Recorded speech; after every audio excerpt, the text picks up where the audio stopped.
Bran. In the yard below, Rickon ran with the wolves. Bran watched from his window seat. Wherever the boy went, Greywind was there first, lopping ahead to cut him off, until Rickon saw him, screamed in delight, and went pelting off in another direction. Shaggy Dog ran at his heels, spinning and snapping if the other wolves came too close. His fur had darkened until he was all black, and his eyes were green fire. Bran's summer came last. He was silver in smoke, with eyes of yellow gold that saw all there was to see. Smaller than Greywind, and more wary. Bran thought he was the smartest of the litter. He could hear his brother's breathless laugh as Rickon dashed across the hard-packed earth on little baby legs. His eyes stung. He wanted to be down there, laughing and running, angry at the thought. Bran knuckled away the tears before they could fall. His 8th name day had come and gone. He was almost a man grown now, too old to cry.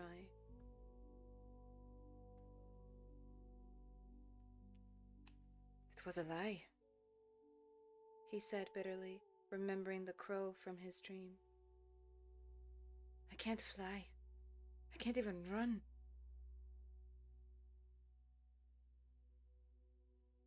Crows are all liars, Old Nan agreed, from the chair where she sat doing her needlework.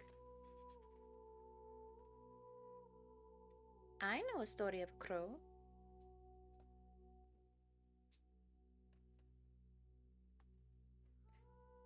I don't want any more stories, Bran snapped, his voice petulant. He had liked Old Nan and her stories once, but it was different now. They left her with him all day now, to watch over him and clean him and keep him from being lonely, but she just made it worse. I hate your stupid stories. The old woman smiled at him toothlessly. My stories? No, my little lord, not mine. The stories are before me and after me, before you too. She was a very ugly old woman, Bran thought spitefully. Shrunken and wrinkled, almost blind, too weak to climb stairs, with only a few wisps of white hair left to cover a molted pink scalp. No one really knew how old she was, but his father said she'd been called Old Nan even when he was a boy. She was the oldest person in Winterfell for certain, maybe the oldest person in the 7 kingdoms. Nan had come to the castle as a wet nurse for a Brandon Stark, whose mother had died birthing him. He had been an older brother of Lord Rickard, Bran's grandfather, who perhaps a younger brother, or a brother to Lord Rickon's father. Sometimes Old Nan told it one way and sometimes another. In all the stories, the little boy died at 3 of a summer chill, but Old Nan stayed on a Winterfell with her own children. She had lost both her sons to the war when King Robert won the throne, and her grandson was killed on the walls of Pike during Balon Greyjoy's rebellion. Her daughters had long ago married and moved away and died. All that was left of her own blood was 𝘠𝘓𝘳, the simple-minded giant who worked in the stables, but Old Nan just lived and lived, doing her needlework and telling her stories. I don't care whose stories they are, Bran told her. I hate them. He didn't want stories, and he didn't want old Nan. He wanted his mother and father. He wanted to go running with Summer lopping beside him. He wanted to climb the broken tower and feed corn to the crows. He wanted to ride his pony again with his brothers. He wanted it to be the way it had been before.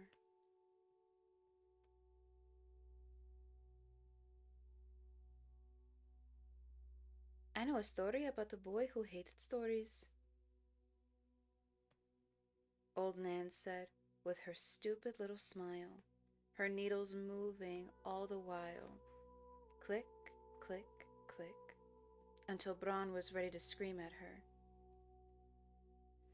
It would never be the way it had been, he knew.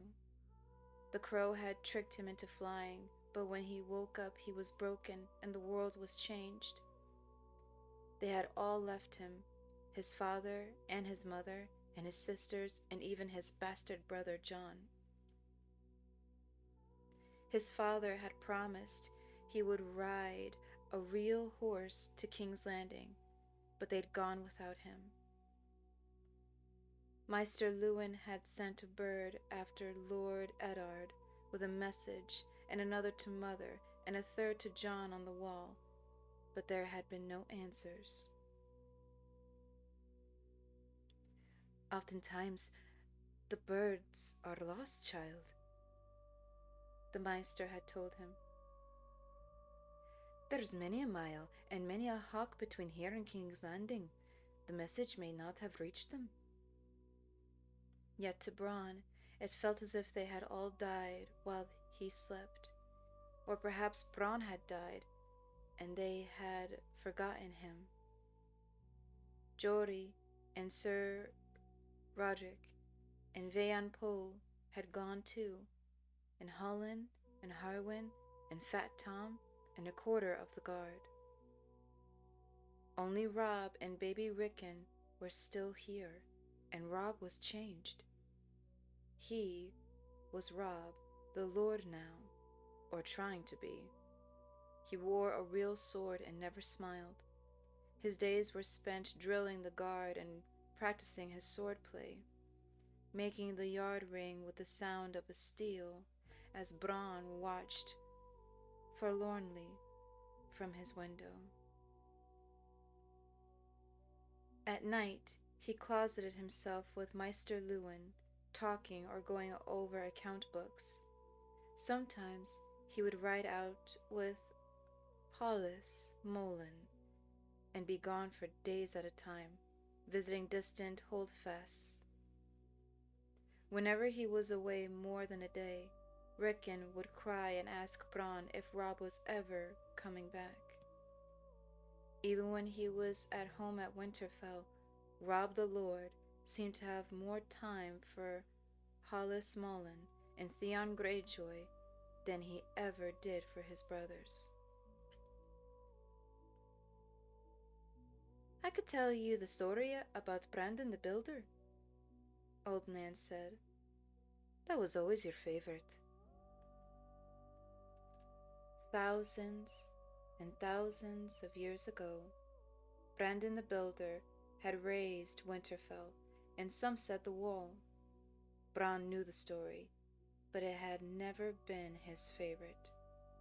Maybe one of other Brandons had favored that story. Sometimes Nan would talk to him as if he were her Brandon, the baby who had nursed all those years ago, and sometimes she confused him with his uncle Brandon, who was killed by the Mad King before Bran was even born. She had lived so long, Mother had told him once, that all the Brandon Starks had become one person in her head. That's not my favorite, he said. My favorites were the scary ones. He heard some sort of commotion outside and turned back to the window. Rickon was running across the yard toward the gatehouse, the wolves following him, but the tower faced the wrong way for Bran to see what was happening. He smashed a fist on his thigh in frustration and felt nothing. "Oh, my sweet summer child," Old Nan said quietly, "what do you know of fear? Fear is for the winter, my little lord, when the snows fall 100 feet deep and the ice wind comes howling out of the north.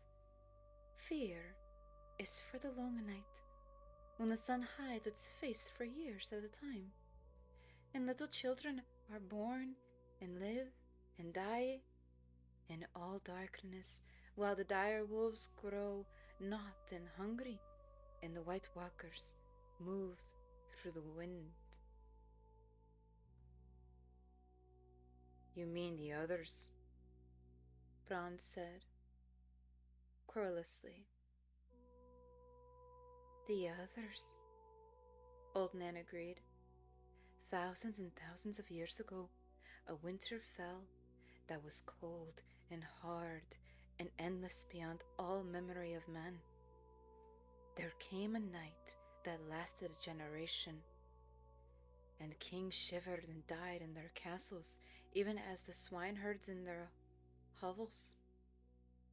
Women smothered their children rather than see them starve, and cried and felt their tears freeze on their cheeks."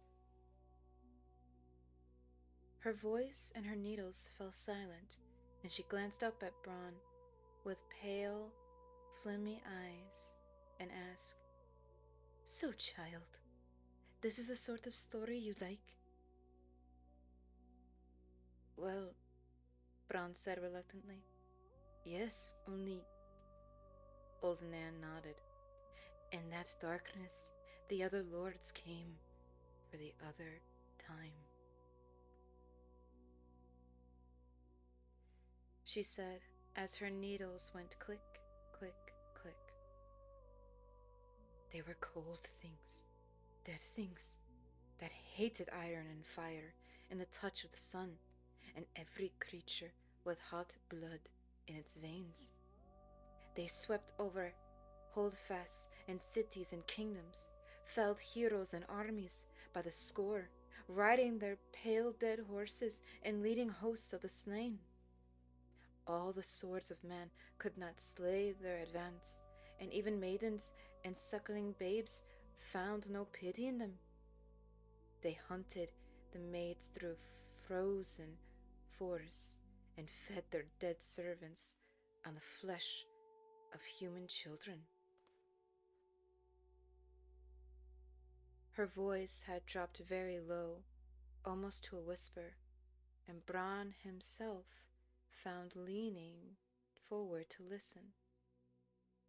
"Now, these were the days before the Andals came, and long before the women fled across the narrow sea from the cities of the Rhone. And 100 kingdoms of those times were the kingdoms of the first men, who had taken these lands from the children of the forest. Yet here and there, in the fastness of the woods, and the children still lived in their wooden cities and hollowed hills, and the faces in the trees kept watch.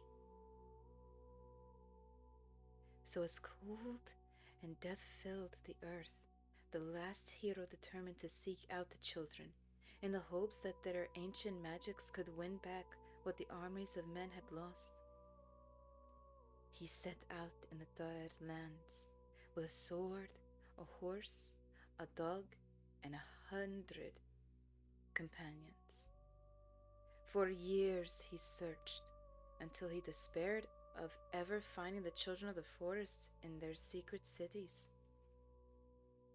One by one, his friends died, and his horse, and finally even his dog, and his sword froze so hard the blade snapped when he tried to use it.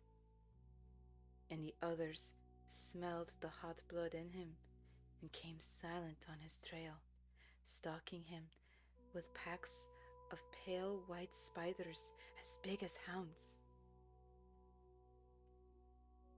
The door opened with a bang, and Bran's heart leapt up into his mouth in sudden fear, but it was only Meister Lewin, with 𝘠𝘓𝘪 looming in the stairway behind him.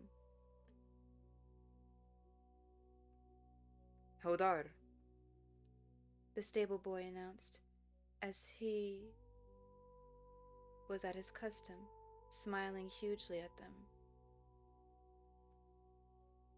Meister Lewin was not smiling. We have visitors, he announced, and your presence is required, Bran.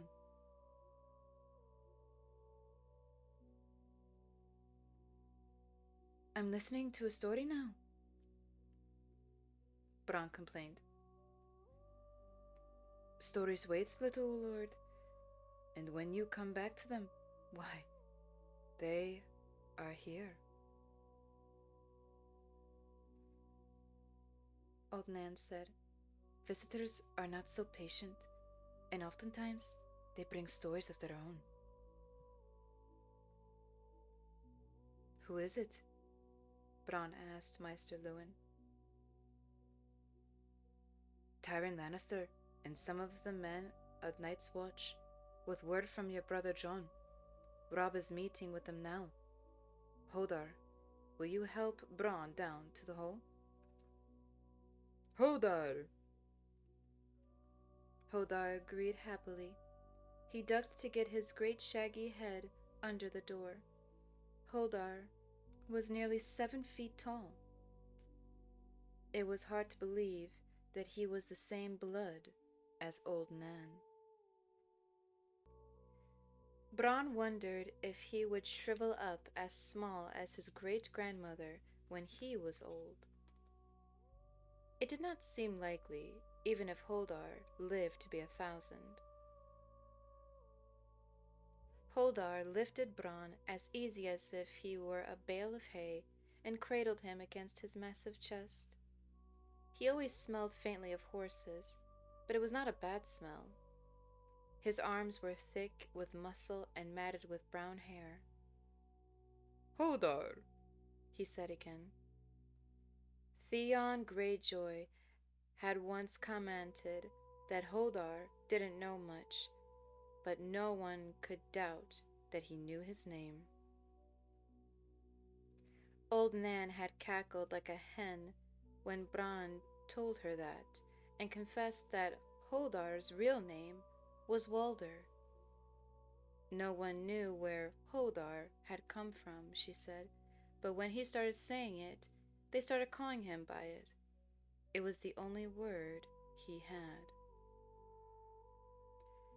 They left Old Nan in the tower room with her needles and her memories.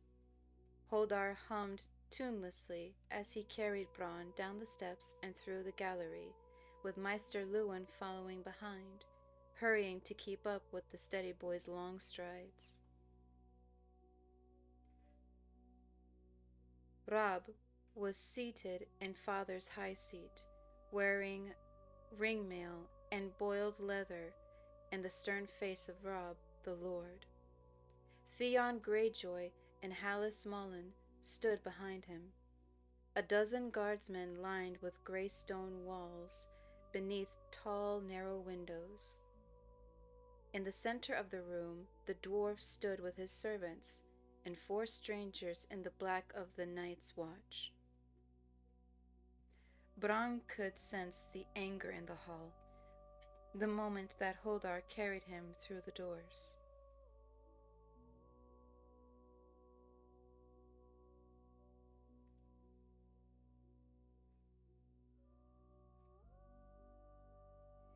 Any man of the Night's Watch is welcome here at Winterfell for as long as he wishes to stay, Robb was saying with the voice of Robb the Lord. His sword was across his knees, the steel bare for all the world to see.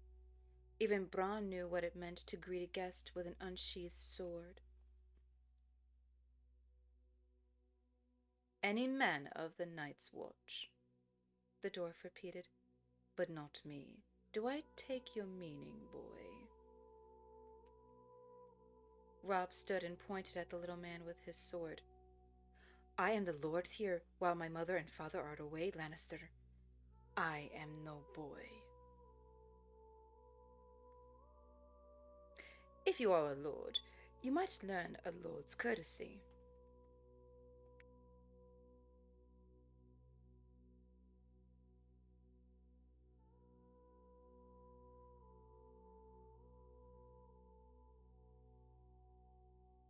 The little man repeated, ignoring the sword point in the face. Your bastard brother has all your father's graces, it would seem. Jon, Bran gasped from Hodor's arms. The dwarf turned to look at him. So it is true, the boy lives. I could scarce believe it. You Starks are hard to kill. You Lannisters had best remember that, Robb said, lowering his sword. Hodor, bring my brother here. Hodor said, and he trotted forward smiling and set Bran in the high seat of the Starks, where the lords of Winterfell had sat since the days when they called themselves the kings in the north. The seat was stone cold, polished smooth by countless bottoms. The carved heads of dire wolves snarled on the ends of its massive arms. Bran clasped them as he sat. His useless legs dangled. The great seat made him feel half a baby. Robb put a hand on his shoulder. You said you had business with Bran. Well, here he is, Lannister. Bran was uncomfortably aware of Tyrion Lannister's eyes. One was black and one was green, and both were looking at him, studying him, weighing him. I am told you were quite the climber, Bran, the little man said at last. Tell me, how is it you happened to fall that day? I never, Bran insisted. He never fell. Never, never, never. The child does not remember anything of the fall or the climb that came before it, said Maester Luwin gently. Curious, said Tyrion Lannister. My brother is not here to answer questions, Lannister, Robb said curtly. Do your business and be on your way. I have a gift for you, the dwarf said to Bran. Do you like to ride, boy? Maester Luwin came forward.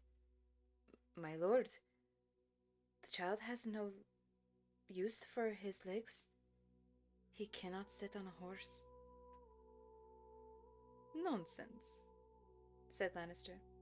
With the right horse and the right saddle, even a cripple can ride. The word was a knife through Bran's heart. He felt tears come unbidden to his eyes. I'm not a cripple. Then I am not a dwarf, the dwarf said with a twist of his mouth.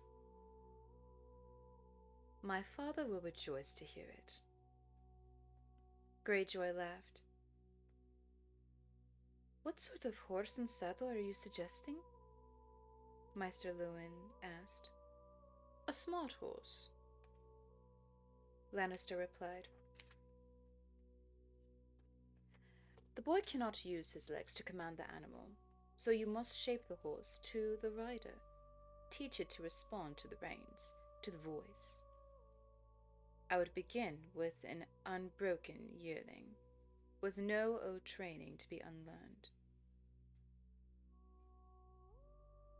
He drew a rolled paper from his belt. Give this to your saddler. He will provide the rest. Meister Lewin took the paper from the dwarf's hand, curious as a small gray squirrel. He unrolled it, studied it. I see. You draw nicely, my lord. Yes, this ought to work. I should have thought of this myself. It came easier to me, Meister. It is not terribly unlike my own saddles.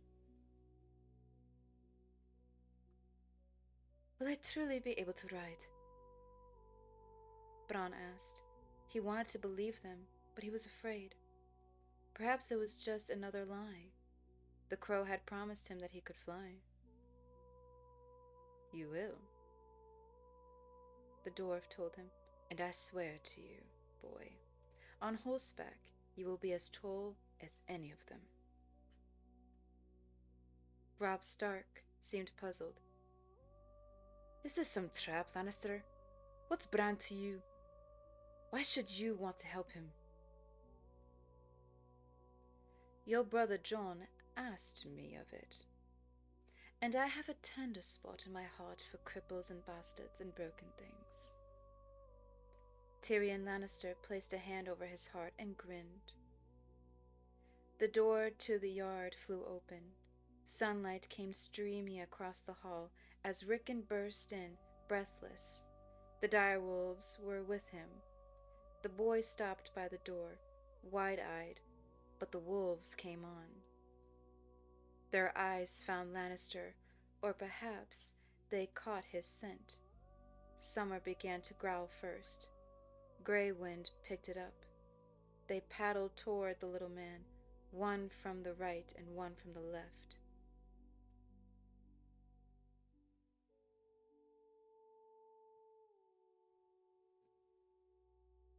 The wolves don't like your smell, Lannister, Theon Greyjoy commented. Perhaps it is time I took my leave, Tyrion said. He took a step backward, and Shaggy Dog came out of the shadows behind him, snarling. Lannister recoiled, and Summer lunged at him from the other side. He reeled away, unsteady on his feet, and Grey Wind snapped at his arm, teeth ripping at his sleeve and tearing loose a scrap of cloth. No! Bran shouted from the high seat as Lannister's men reached for his steel. Summer here! Summer to me! The direwolf heard the voice, glanced at Bran, and again at Lannister. He crept backward, away from the little man, and settled down below Bran's dangling feet. Robb had been holding his breath. He let it out with a sigh and called, Grey Wind. His direwolf moved to him, swift and silent. Now there was only Shaggy Dog, rumbling at the little man, his eyes burning like green fire. Rickon, call him! Bran shouted to his baby brother, and Rickon remembered himself and screamed. Home, Shaggy! Home now! The Black Wolf gave Lannister one final snarl and bounded off to Rickon, who hugged him tightly around his neck. Tyrion Lannister undid his scarf, mopped at his brow, and said in a flat voice, How interesting. Are you well, my lord? Asked one of his men, his sword in hand. He glanced nervously at the dire wolves as he spoke. My sleeve is torn and my breeches are unaccountably damp, but nothing was harmed save my dignity. Even Rob looked shaken. The wolves. I don't know why they did that. No doubt they mistook me for dinner. Lannister bowed stiffly to Bran. I thank you for calling them off, young sir. I promise you, they would have found me quite indigestible. And now I will be leaving, truly. A moment, my lord, Maester Luwin said. He moved to Rob, and they huddled close together, whispering. Bran tried to hear what they were saying, but their voices were too low. Robb Stark finally sheathed his sword. I may have been hasty with you, he said. You've done Bran a kindness and, well... Robb composed himself with an effort. The hospitality of Winterfell is yours, if you wish it, Lannister. Spare me your false courtesies, boy. You do not love me, and you do not want me here. I saw an inn outside your walls, in the winter town. I'll find a bed there, and both of us will sleep easier. For a few coppers, I may even find a comely wench to warm the sheets for me. He spoke to one of the Black brothers, an old man with a twisted back and tangled beard. Yoren, we go south at daybreak. You will find me on the road, no doubt. With that, he made his exit, struggling across the hall on his shorter legs, past Rickon and out the door. His men followed. The four of the Night's Watch remained. Robb turned to them uncertainly. I have had rooms prepared, and you'll find no lack of hot water to wash off the dust of the road. I hope you will honor us at the table tonight. He spoke the words so awkwardly that even Bran took notice. It was a speech he had learned, not words from the heart, but the Black brothers thanked him all the same. Summer followed them up the tower steps, as 𝘉𝘓 carried Bran back to his bed. Old Nan was asleep in her chair. 𝘉𝘓 said, 𝘉𝘓, gathered up his great-grandmother and carried her off, snoring softly, while Bran lay thinking. Robb had promised that he could feast with the Night's Watch in the great hall. Summer, he called. The wolf bounced up on the bed. Bran hugged him so hard he could feel the hot breath on his cheek. I can ride now, he whispered to his friend. We can go hunting in the woods soon. Wait and see. After a time, he slept. In his dream, he was climbing again, pulling himself up an ancient windowless tower, his fingers forcing themselves between blackened stones, his feet scrambling for purchase. Higher and higher he climbed, through the clouds and into the night sky, and still the tower rose before him.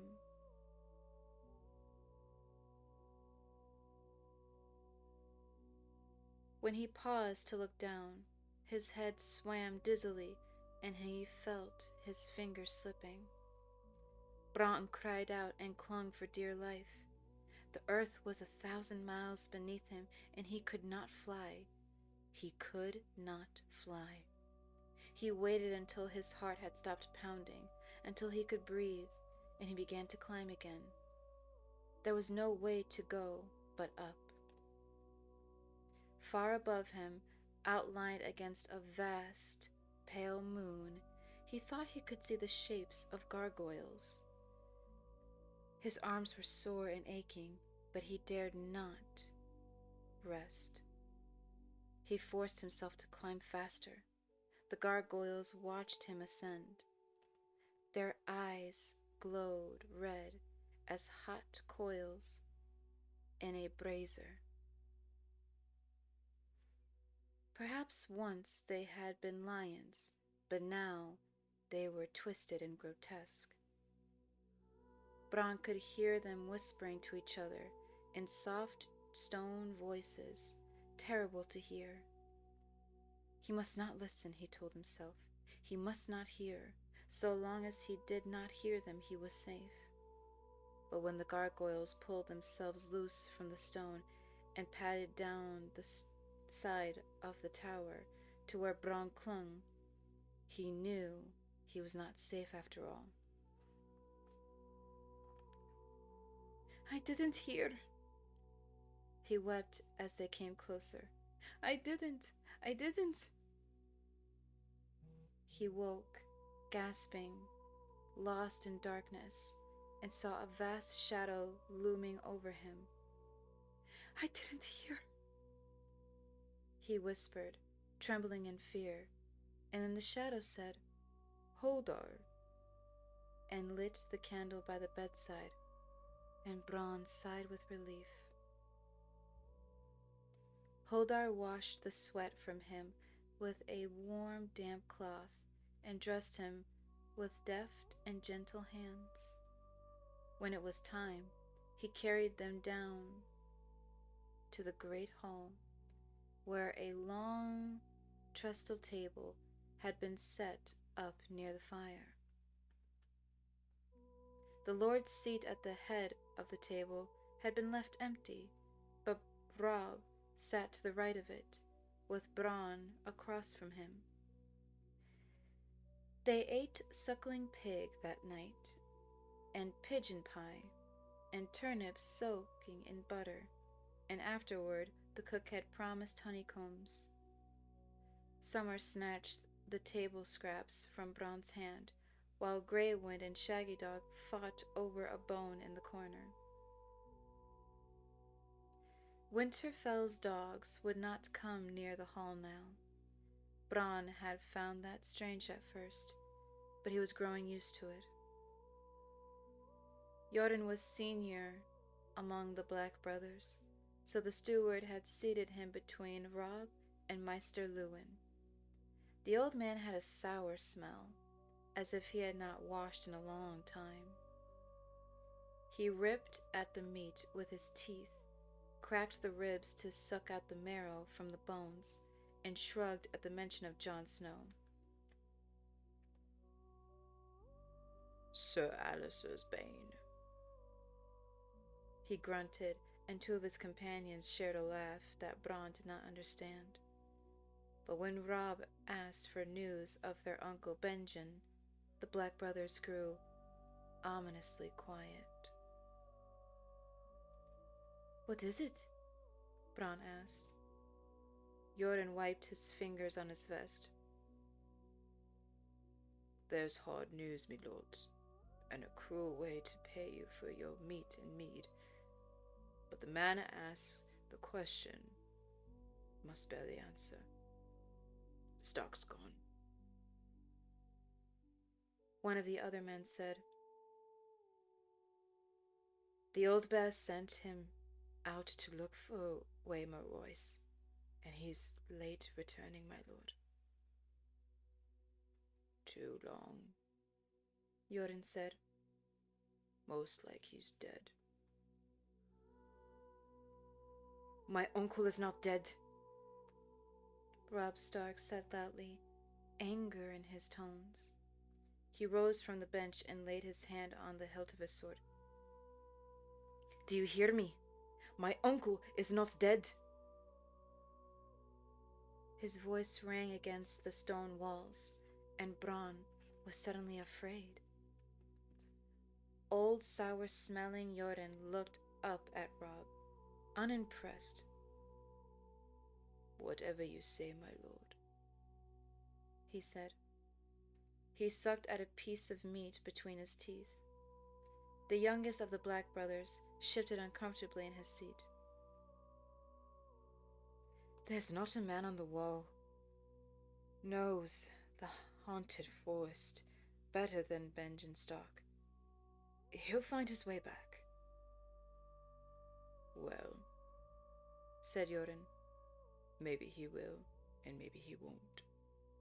Good men have gone into those woods before, and never came out. All Bran could think of was Old Nan's story of the others and the last hero, hounded through the white woods by dead men and spiders big as hounds. He was afraid for a moment, until he remembered how that story ended.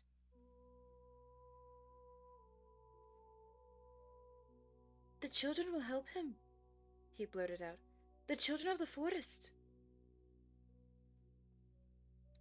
Theon Greyjoy sniggered, and Maester Luwin said, Bran, the children of the forest have been dead and gone for thousands of years. All that is left of them are the faces in the trees. Down here, might be that's true, Maester, 𝘕𝑗 said.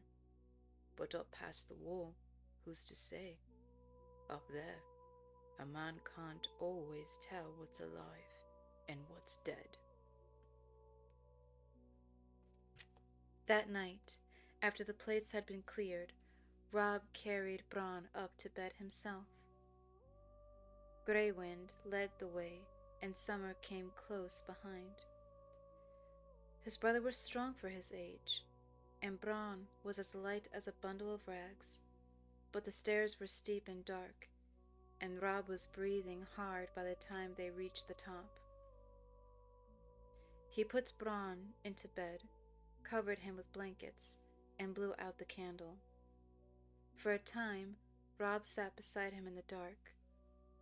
Bran wanted to talk to him, but he did not know what to say.